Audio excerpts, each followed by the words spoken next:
man. What's up, my man? Dude, that was awesome. I had my phone on. I kept getting my spam calls today, so I put my phone on Do Not Disturb. Forgot to take it off. Fun. You want to get started? Let's do it. All right, man. We have here with us a Tape Noise podcast, a good friend of mine in Nashville, Tennessee, Jason McClary, a.k.a. Mr. Kaplan. So welcome to the podcast, bro. Hey, thanks for having me. Man, it's an honor. I love your stuff. Also, we got to know each other, what was it, 3 or 4 years ago when we attended a workshop at Blackbird Studios up in Berry Hill with Dave Pensato. Yes. Was that was that 3 or 4 years ago? I had to be, yeah. 4 years maybe? I think it's 4. I think it's 4. Or it's working on 4 years. Anyway, yeah. We just, all of us that were in that, you know, we keep in touch, and we all learned from each other and became friends. So, yeah. So you, specifically, you work in the electronic music realm for the most part, correct? Yeah. Yeah. Okay. Yeah, that's probably right. Yeah. Well, the house style, like Chicago house, EDM, techno, and all of that kind of stuff is where you specialize. And I know you mix, but you also do a lot of remixing. Yeah. And so that's really intriguing to me. You have a unique style as to what you do. So tell us a little bit about that. The remix style or just the whole thing? Well, let's put a pin in it and go to remixing a few minutes. And I guess start from... I was reading on your page talking about you're classically trained on piano, yeah. So that's kind of your basis, right? Yeah, that's kind of. When I was a kid, my mom got a piano, and I don't know, it was a cheap little piano, but you know, it was good, and I just started playing around on it. I was just a little kid, and then so she threw me in lessons, which I hated, but now I'm very thankful I had them. Right. Well, I mean, I'd give anything if I'd had music lessons younger. You know, when I went for my music degree, I didn't know how to read. Well, I mean, I knew what a quarter note was, but that was about it. I knew how to play, and I could play well, but as far as knowing how to read music, I didn't take music lessons at all until I went to college for music, which, God, what was I thinking? Yeah, it's weird how it works out, but, you know, it's... How do you feel like that classical training not only helps you with all the keyboard stuff and a musical sense, but how do you feel like it helps you in the electronic music? I think it's probably, honestly, like, the musical theory part of it really helped paid off for me. Since my teacher, when I was a kid, she just pounded into my head that I needed to learn, you know, this theory, like, you know, chord structures, you know, minor, major, you know, seventh chords, all that stuff. And, you know, what chords go with what scale and, you know, things like that. So that kind of gave me a good basis to, you know, how to build a song. And, you know, if I know a song's in the key of G, then I pretty much know which chords I can go in to make it sound decent. So does that come into play a lot with remixing? Like, say, if you want to change the key of the song or you want to do a key change, like, say, at the bridge or something? Yeah. Do you do much of that? I try to keep it usually in the same key that the singer has it in. I found with remixing that kind of one of the unwritten rules is, or at least for me, is, you know, I use the vocal track a lot, but I can build up around that vocal track, but I want to keep, you know, I want to stay true to the original, just kind of put my spin on it. And if I really go out there, then I ask the artist if it's okay if I, you know, do this style of music instead. And if they're okay with it, great. If not, then, you know, we'll do whatever they're more comfortable with. But I usually try to stay in the same key that they're in, just because you can pitch shift keys and things and, you know, different DAWs, but it doesn't sound the same to me. Right. It just sounds better. Just keep it. So if they're in the key of C, I'm going to try to do the remix in C. I don't want to, you know, get all fancy and try to, you know, go up, you know, 4 semitones or something like that. In electronic music, I know we have all these genres and subgenres that it kind of gets a little ridiculous. Yeah. But there are differences in EDM, techno, house, electronic. Yeah. You know, what are your definitions in that regard? Like, as far as what do you define as the differences between, say, house and EDM? Oh yeah, so like house music, I like the old school house. It was kind of started. They called it Chicago house because it was started in Chicago at a club called the Warehouse, and basically, it's very monotonous music, 4 on the floor beat, and it's just danceable music. So there's a nice melody and there's different elements to that. There's all kinds of different house music, but I kind of stick to the traditional, I'd say. Well, as far as it staying quote unquote monotonous, that's purely intentional. That thing. So why is that? If you look at watched a lot of the old documentaries on Chicago house and things like that, it's just because of the dance floor. It took place like right after disco. Mm-hmm. So there were a lot of, people out there, it's basically dance music. So they want you on the dance floor and, just kind of in that groove, kind of keeping that beat and that groove and, keeps people out there. Do you ever deal much with like synchronized licensing with house or something like that? I mean, because to me, it seems like it's not only good for dance and party and stuff like that in the club scene, but also setting a mood.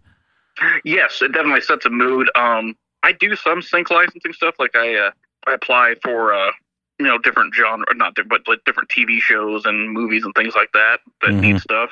And kind of throw my hat in the ring. There's no guarantee I'm going to get it, but definitely throw my hat in the ring on some of those things. Well, I would like to talk a little bit more about sync licensing later too. So I guess explain what your style is and the differences between electronic house, EDM, and techno, and the classical when you throw it in. So we already went through kind of house. So techno, I kind of go with there was a second wave of techno. Like, techno actually came out of Detroit. Especially the second wave was one I'm more that I kind of consider as kind of like what I grew up in. And it's got more mechanical sound to it. So you'll see it's almost like robots sometimes are working or making a song. And that's done purposely because a lot of the people's families worked in the auto plants in Detroit. So they kind of got a lot of inspiration from the automation on that. And it kind of just took off from there. So you'll notice techno's got a similar beat to house, kind of like the 4 on the floor, but it sounds more mechanical. Got more like, more auto sound to it, I guess, or robot sound. And then EDM is a whole different genre. I don't do a lot of like traditional EDM because it's gotten so out there that I don't even know what to do with it. I feel like that is interesting. Traditional EDM. Yeah. Traditional EDM, when it first started coming out, you didn't have a lot of vocals or anything on the EDM stuff. Right. I mean, it's been out of Europe. I mean, it's been in Europe forever, the dance music, but so like artists like Deadmau5 and stuff like that, I think of as more EDM and like, the electronic techno kind of thing. Yeah. Not really even techno, more, but I think they technically consider him a house producer. He does everything. See, I mean, I'm a very much an appreciator of electronic type music. Yeah. But I'm not well versed enough in it to say I understand the genre specifics. I'm just like, hey, this sounds cool, and it's yeah. Join the club. So, I mean, there's so many different subgenres. It's just like, what is what? I understand. Well, and you have guys like Trent Reznor with 9 Inch Nails that kind of bridged a gap between rock music and electronic kind of techno kind of stuff too. So, and even like the String Cheese instance, Jam Band, scene has combined a little bit of the house monotony in their jams and techno kind of feels. And the irony with that is that, some of those songs include fiddle, and it works. It's kind of cool. I mean, what kind of stuff are you working on right now? I am working on, let's see, I just submitted a song for a Western that's going to be coming out. I don't know when it's coming out. I don't even know if I got it, but I submitted for it, which was kind of nice. It's like an independent Western movie. So I kind of got some inspiration from the old Clint Eastwood movies. That type of, that cowboy sound that they had, the spaghetti Western sound. Mm-hmm. And I kind of made a song along those lines, and that kind of took me out of my comfort zone, which was good. So I really enjoyed that, and we'll see how that one does. And I've been doing a lot of more like, it's still dancey, but it's more like retro dancey, kind of like 80s, the synthwave thing that's coming back in style. Big 80s drums, and picture your typical 80s song, and I'm kind of doing some more of that stuff. I got a few things on the horizon, but nothing coming out anytime soon. Probably a lot of stuff coming out by the end of the year. Okay, so you're primarily working in a computer system, right? I mean, what digital audio workstation are you using? Is it? I use Logic. Why? Why do I use Logic? Yeah, I mean, is it just what you like? Is it what you know? What is the benefit to Logic over? Say, my main one is Pro Tools, but I've heard a lot of people love Logic and Ableton that do a lot of electronic music. Yeah, I guess that's kind of what they're known for, but honestly, I think that, I think they all pretty much do the same thing anymore to a greater or lesser degree. They all do the same thing. I think it just depends which one you're more comfortable working in. Like, I can work in Pro Tools, I just am not fast in it, and I'm fast in Logic. Ableton, I can dinosaur my way through, it's painful to watch me in Ableton, but I can do it. But I think everybody just sticks to whatever they know best, and they go with it. Well, what are some of your favorite plugins or synth virtual instruments that you're using right now? Virtual instruments. I really like the East West stuff. That's great. I mean, they're huge. The samples are huge for the instruments, but it's a great product. They have great pianos, great synths, great drums, great choirs, great everything. Korg has a cool thing. In the 90s, there was a machine or a synth called the Korg M1, and all the house guys and techno guys use that, especially this Preset 17. Everybody knows who Preset 17 is, who knows that synth. But they have a virtual one of those, soft synth, that they put out for like $50 versus paying hundreds for the actual synth now. Oh, that's neat. That's great. I'd like to check that out.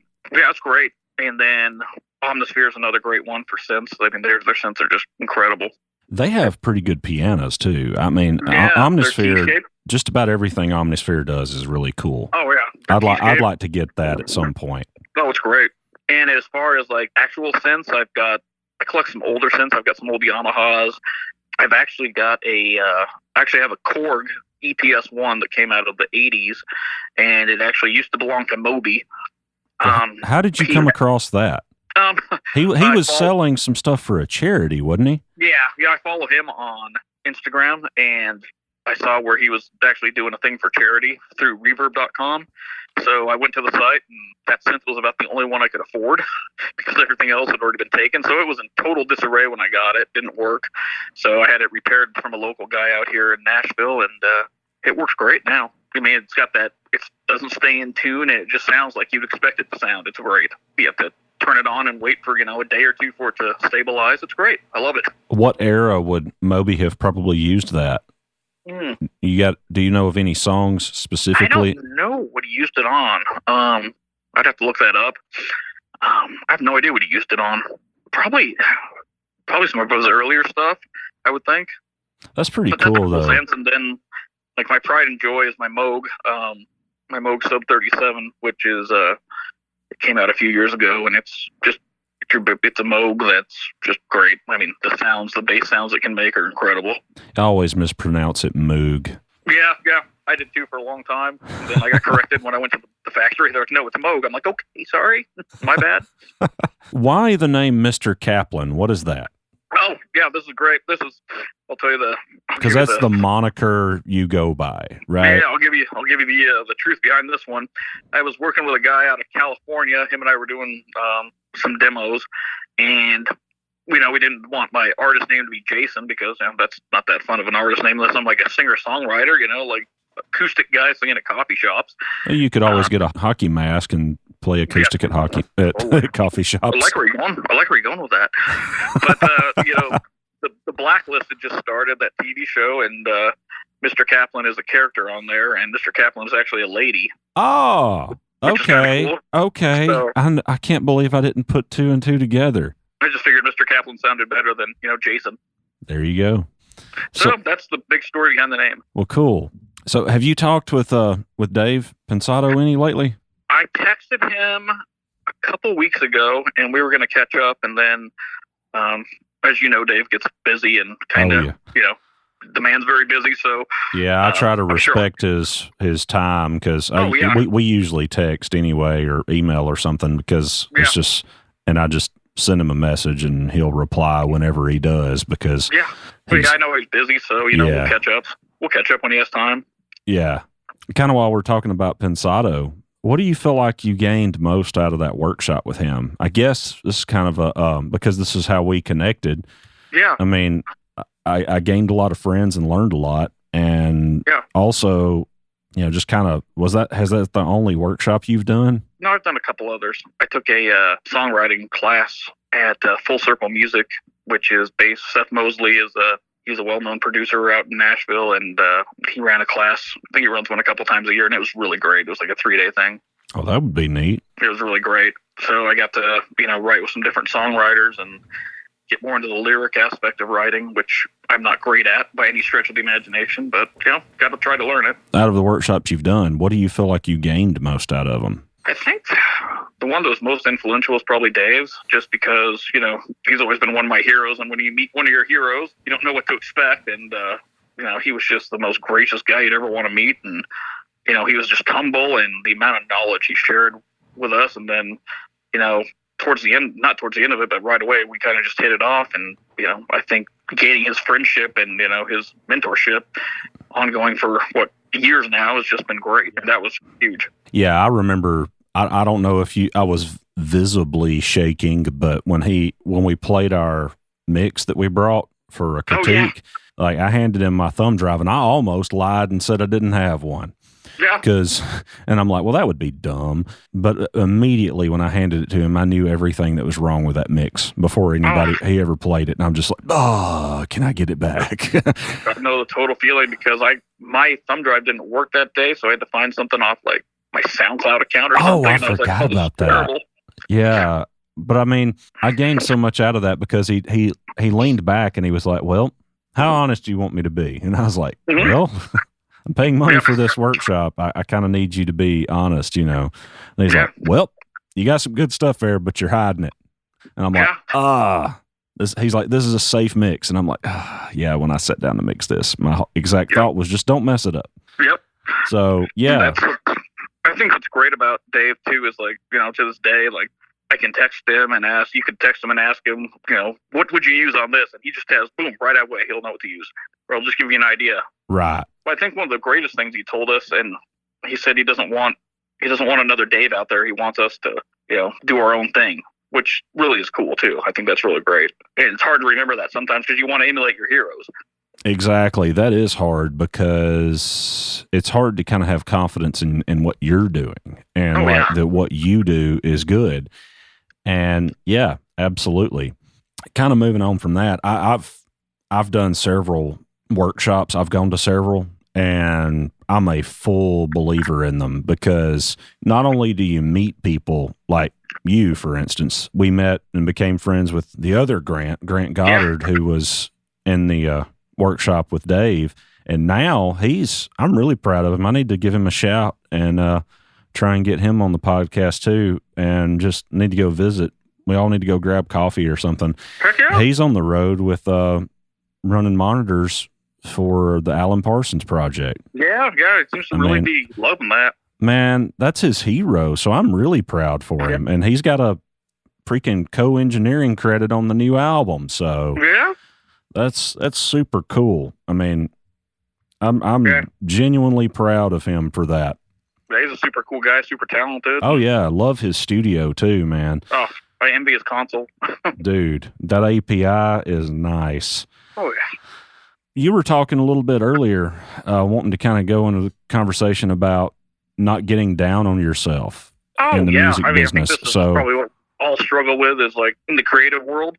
I think it's just the world we live in where creative people aren't seen as having any value, but we have to remember that we do have value and, try to not get down on ourselves and realize what we're doing is good. It is productive. It is something. It may not be an accountant or something like that, but, we are contributing. And I have to remember that a lot of the time because I'm great for getting down on myself. We're all there together in this. What kind of tools or things do you do to help with that? Have you figured anything out that, like, going and jogging, or, I guess the reason I ask that is you've got a setup that I kind of envy, is that you've got a window that you can look outside. Yes. I don't have that. Yeah, I had to have the window. It's kind of, the walls can begin to close in when you're in mixing world, and that, it's nice on one hand to lose all track of time and space and everything when you're in the recording studio, but it also can become very, I'm searching for the word, but you know what I'm saying? Yeah. I don't know. It's weird. Like the first 100 times I got told no on a song I submitted for, a film or TV or, something like that, and got told no. I took it personally, and it I'm like, oh, I'm terrible. It cut me to the core. But you just learn after a while that it's not that you are terrible or anything. It's just one person's opinion. And even though I get told no all the time, you just kind of brush it off as well as you can. Maybe have a pity party for a minute or two, but move on. Right. And I mean, the thing is everybody don't like the Beatles. Exactly. I think they're wrong. But, something seriously wrong with people, but well, no, I mean, that's their opinion, whatever. I probably just alienated part of our listenership, but no, I'm a huge fan of the Beatles, but I can understand and respect why people would not be. I totally get it. And, not everybody likes Fords. Not everybody likes Mercedes. Not everybody likes fishing. Everybody's different. So, I mean, to me, remembering that everything I do is not going to be for everybody. Yeah. I think, what did Dave tell us? I think that's kind of one of the things I live by that Dave told me is like, you've got something, when you make a song or you mix a song, you want to have the following. You want 3 people to absolutely love what you did and think it's the greatest thing they've ever heard of. You want 3 people to, not care either way. And then you want 3 people to be like violently angry towards you. That's how you know you did something good.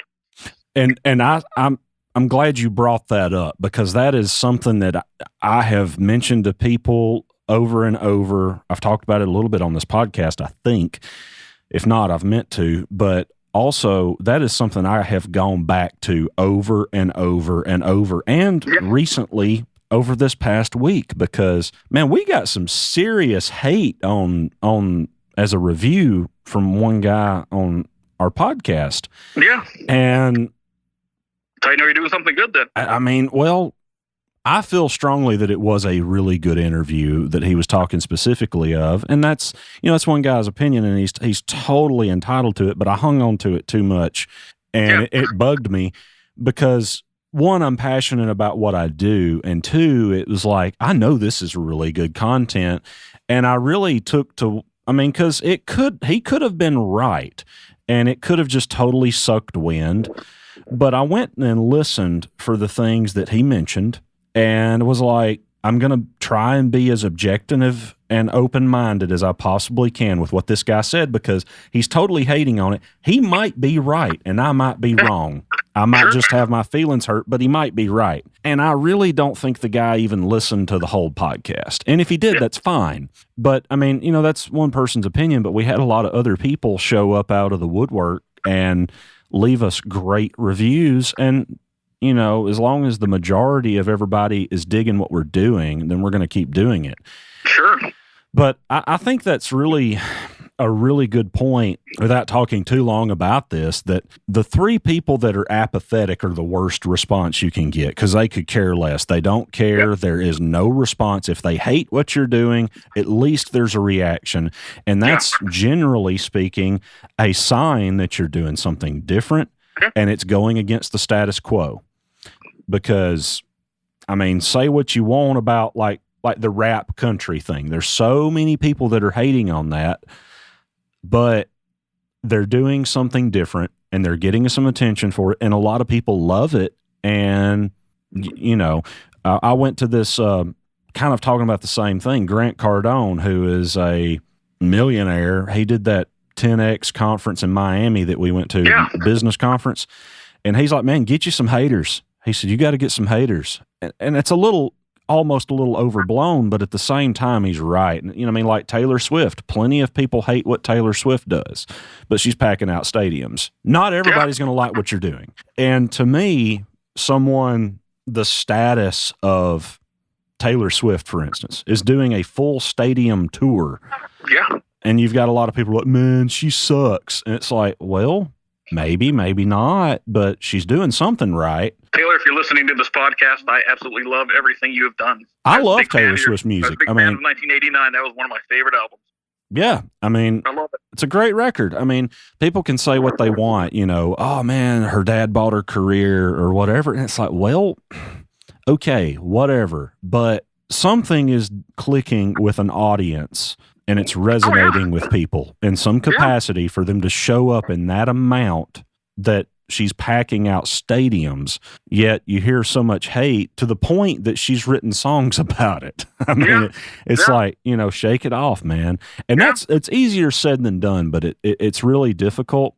But I love what Dave was saying to us, that it's a very practical approach for mindset to put things in perspective, that not everybody's going to like what you do. You don't want everybody to like what you do. Because if they do, you're not doing anything different. You're just going along status quo and just towing the line. And in a creative space, in a creative industry, that's a recipe for death for your craft. If nothing else, you can lose all motivation because you're not being genuine and true to yourself. So you're totally right. I mean, I really appreciate him telling us that has apparently stuck with all of us. Yeah. I mean, and that's one of those things, when I get, like you were saying about your podcast, when you got the negative review and, sometimes we hold on to it, but, I think over time we get better about, like, I get told I got edged out for a song for some movie. I was like second best. And I was just like devastated. And then I thought about it. I'm like, oh well, move on. And where 3 or 4 years ago, I would have been, a wreck for like a week. So you got second best on something, but how many people were there behind you on that? Oh, I have no idea. Probably a lot.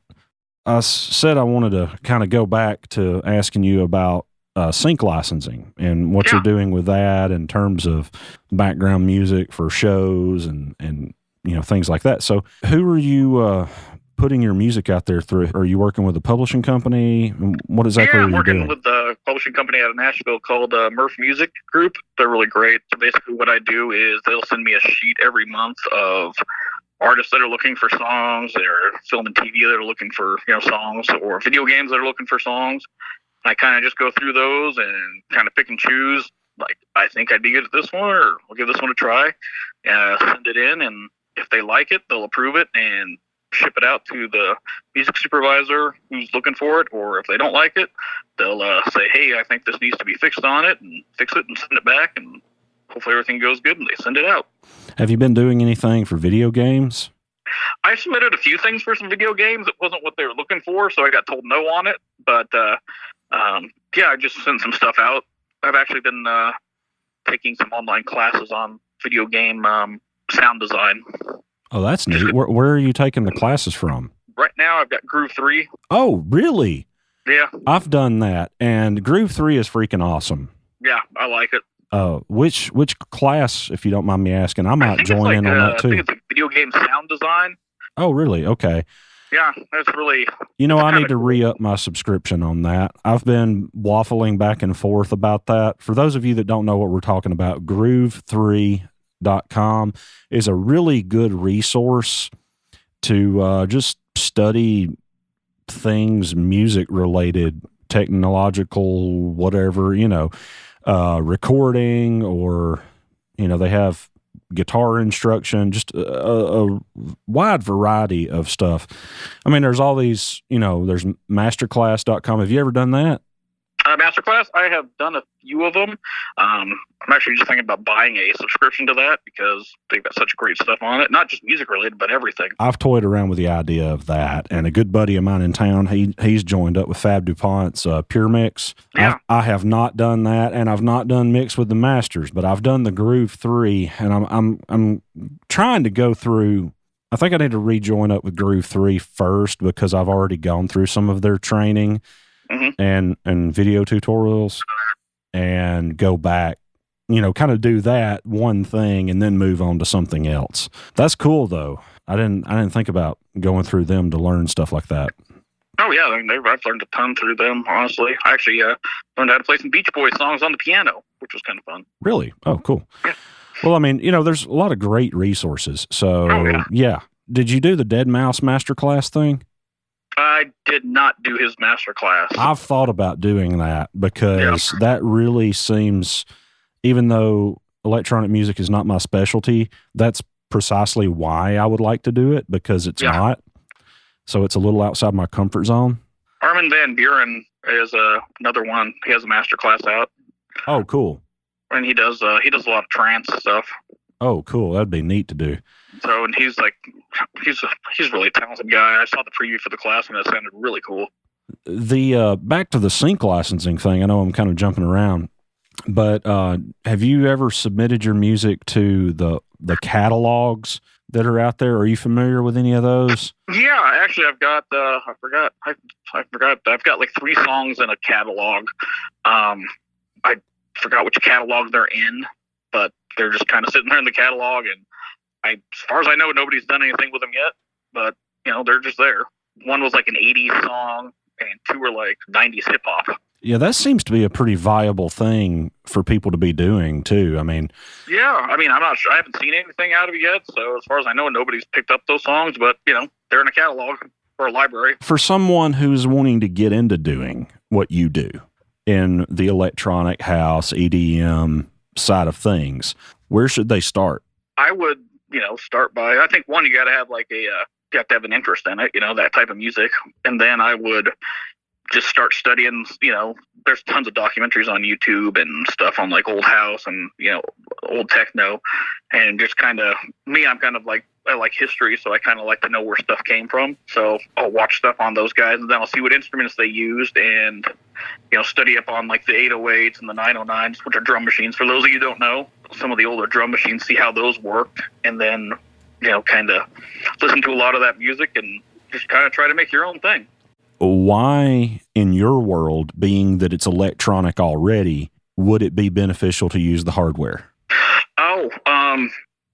Honestly, I don't, in this day and age, I don't know if it would be beneficial to use the hardware unless you had it, because there's one of the things about like the original 808s, they all sounded different because they were analog, and their transistors were overdriven basically, which made them sound, an original 808 kick drum sounds terrible, but now we have all the samples for it with different processing and things like that. So I don't think you need the hardware unless you really have it or can afford it, then go for it. But you can do the same exact thing in a sequencer that will sound just the same. Well, I wouldn't say just the same, but will sound what we know as the 808 and 909.